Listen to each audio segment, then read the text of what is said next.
Hello, Learning Blocks fans. I'm Miguel Sanchez, and I'm here for you with yet another exciting edition of The World of Blocks. I'm fully recovering, but that's okay.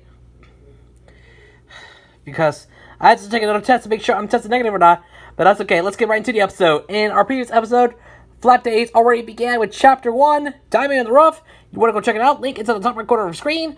But with that being said, sorry about that. Let's get right into the episode. In this edition of the World of Blocks, we continue Flat Days with Chapter 2, Breaking Out. Oh, so that is how we break out into things, right? Anyways, let's do it. Let's get started. As always, credits goes to Infinite Insanity Pit on his TVR page. He was the one who made all of this happen. So, thank you for the creation of the series. If you want to go check it out, link to that in the description below. Thank you for the creation of Infinite Insanity Pit. One final thing. Warning, Learning Blocks is the property of Blue Zoo Animation Studios, Alpha Blocks Limited, and the BBC. Of course, is the British Broadcasting Corporation. No copyright infringement is intended. I own nothing. You have been warned. Thank you so much. And now, enjoy the story, everybody. The World of Blocks, Flat Days, Chapter 2, Breaking Out. One day, Diaz finally decided it was time to break free. None of the other shapes believed it was even possible. But she was determined, so she concentrated her willpower on jumping off the wall. It took a few minutes, but eventually she felt a new sensation, that of falling flat on her face. After getting up, she realized that not only she successfully left Flatland, but she now had arms and legs. It didn't take too long for her to adjust to having limbs, and soon she was walking around just like a normal block. She was so happy, but then something strange happened. It was daytime one second, and the next it was nighttime. This had happened a few times before, but what kept causing this was completely unknown. This made Diaz wonder if the cause was outside of Neverland. Perhaps the culprits were a different kind of block entirely. The thought of discovering a new type of block filled Diaz with excitement, but for now, she was taking a stroll around Neverland, admiring all of the sights she'd never gotten to see from Flatland.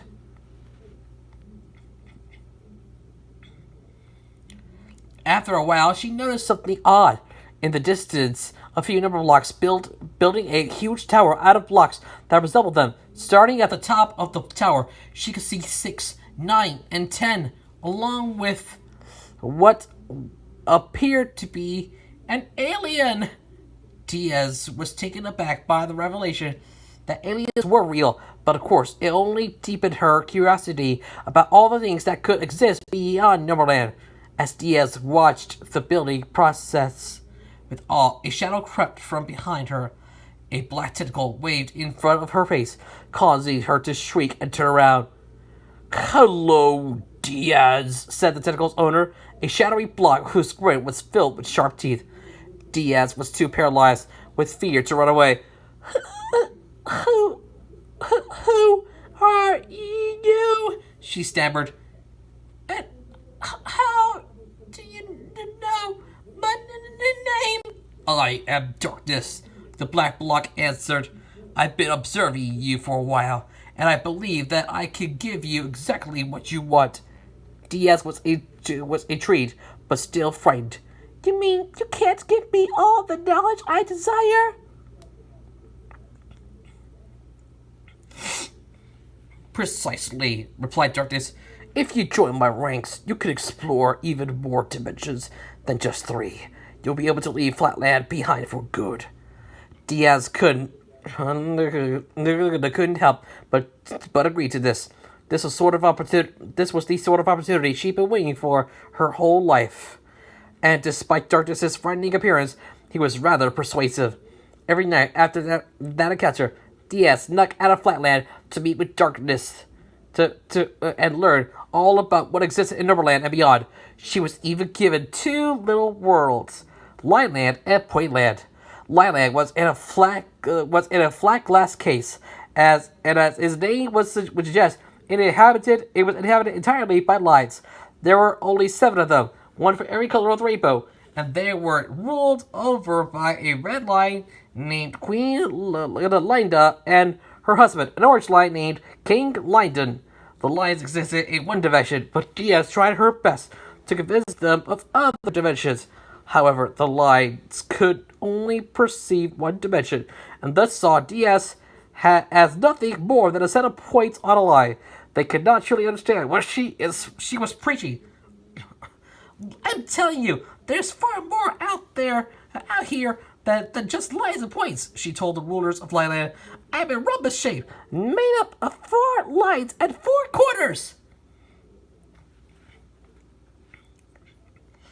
But the royals were unconvinced. We love to believe you, said King Lyndon, but we just can't see anything but lines and points. What you're saying is interesting, added Queen Linda. Sadly, as far as we can perceive, there is only one dimension. At least the rulers of Lineland were more open-minded than the ruler of Pointland. Said ruler also happened to be the sole inhabitant of Pointland, as well as Pointland itself. So, you seriously call yourself God Emperor Point? Said an unimpressed Diaz. She quickly learned that God Emperor Point could not perceive anything but himself, and thus everything she said to him was heard as his own thoughts. What are you... What are you talking about, God Emperor Point? God Emperor Point has always been this way. He is the mighty God of the majestic Emperor of Pointland. Being unable to interact with anyone but oneself gave you an inflated ego, apparently. As Diaz learned more from darkness, the more she started to change. As Diaz learned more from darkness, the more she started to change. She started to crave even more than the information he'd given her. She desired the knowledge of everything and was becoming more willing to do anything to obtain it, even if she had to do some unsavory things. To be continued. Oh boy. And that, my friends, is the end of Chapter 2. That was a very short story, but that's okay.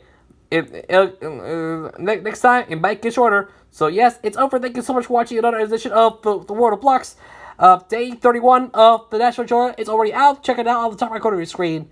And, yeah, that's very much it. Also, did I mention that local history just dropped today? Yes, it did! 174, episode 174 is finally out, and it's about Sky Cinema, Sky Sports, Sky News, and Sky Arts. Make sure you go check it out. Link to that is on the top right corner of your screen. But other than that, thank you so much for watching and for tuning in today. I'm Baby Gus, yourself, and I will see you all next time with another assignment of the World of Blocks.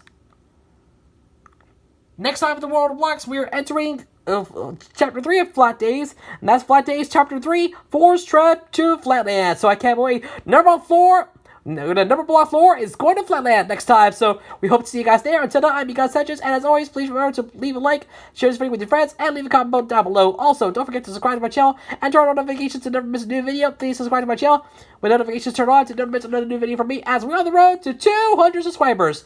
I want to thank you all so much for tuning in today. I'm Baby Gus Sanchez, yourself. Have a great day, and I'll see you all on the next video. Peace, and have an awesome day. Take care, guys. Laters.